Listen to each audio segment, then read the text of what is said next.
நான் என்னோடய படம் இப்போ காமெடிக்கான ஒன்று பண்ணுறேன்னு பண்ணலை. நான் என் லைஃப்பில் நான் என்னென்ன அட்டன் பண்ணணும், என்னென்ன அனுபவம் எனக்கு கிடச்சிச்சோ, என்னோடய இன்னசென்ஸ்னால், என்னோடய கோபத்தினால, என்னோடய வறுமையினால், என்னோடய காதலினால், பிரியத்தினால் நான் என்னென்ன அனுபவங்கள் எனக்கு கிடச்சிச்சோ அதை நான் அடுக்குறேன், அதை வரிசைப்படுத்துகிறேன்.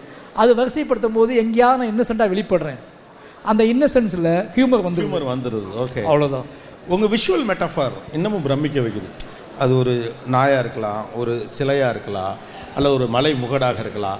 அந்த ஒரு ஆர்ட் ஃபார்ம் எப்படி கற்றுக்கிட்டீங்க? சினிமாவுக்குள் வந்து அசிஸ்டன்ட் டேரக்டராக இருந்து பழகிறதுங்கிறது ஒன்று, பட் விஷுவல் மெட்டாஃபார்னு ஒன்று இருக்குல்ல, அந்த உணர்வுகளை அது ஏதோ ஒரு கண் வழியாக கடத்துறது, ஒரு பறவையினுடைய சத்தத்தில் கடத்துறது, ஒரு நாய் நாக்க தொங்க போட்டுருக்கவர்கள் எப்படி அந்த உணர்வுகள் அப்படி கடத்துறீங்க? அந்த மெட்டாஃபார் எப்படி பிடிச்சிங்க? அதுக்கு எங்கள் அப்பா தான் காரணம். எங்கள் அப்பா வந்து ஒரு தீவிரமான ஒரு கடவுள் நம்பிக்கையாளர். அவர் பேய் ஓட்டுவார், சாமி ஆடுவார், மிட் நைட்டில் பூஜைலாம் பண்ணி ரொம்ப